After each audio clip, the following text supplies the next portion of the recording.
एक किसान का कहना है, इस रेलवे परियोजना के कारण हम में से कई लोग अपनी 10 एकड़ तक जमीन खो रहे हैं।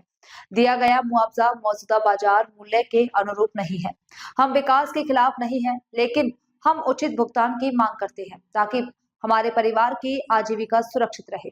आमच्या परिसरातून जमीन जी आहे ती 21 हेक्टर जाते, परंतु जमीन एकटी 21 हेक्टरचा विषय नाही या ठिकाणी। शेतकरी आमच्या गवखेडा गावचेच 78 शेतकरी आहे, परंतु आमची जमीन हे तण आता सारखी आहे। तिथून जर रेल्वे लाईन गेली तर आमच्या जमिनीचे 2 तुकडे होणार आहे आणि पावसाळ्याचा पाऊस पडतो हिच्यानं कोणत्याही प्रकारची म्हणजे त्या रेल्वेच्या लाईनच्या आजूची बाजूची कोणत्याही प्रकारची शेती ही पेरली जाणार नाही, हे नापीक होणार आहे। म्हणजे ज्या शेतकऱ्याची जमीन आहे तो बाधित होणारच आहे, परंतु आजूबाजूचे पूर्ण परिसरातले शेतकरी बाधित होणार आहे। म्हणजे कोणीही शेतकरी शेती पिकवू शकणार नाही।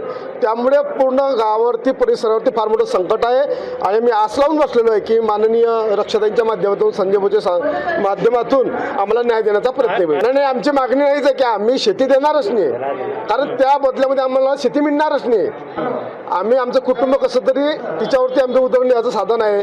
जर शासन जर उदरनिर्वाहाचं साधन आमचं हिसकावून जर घेण्या पडत असेल तर आम्हाला जीवन कसं जगायचं हा मोठा प्रश्न आहे। त्यामुळे आम्ही ठामपणे सर्व एकत्रित आम्ही सर्व शेतकरी आम्ही आमचं 1 इंचभर सुद्धा जमीन तयार नाही।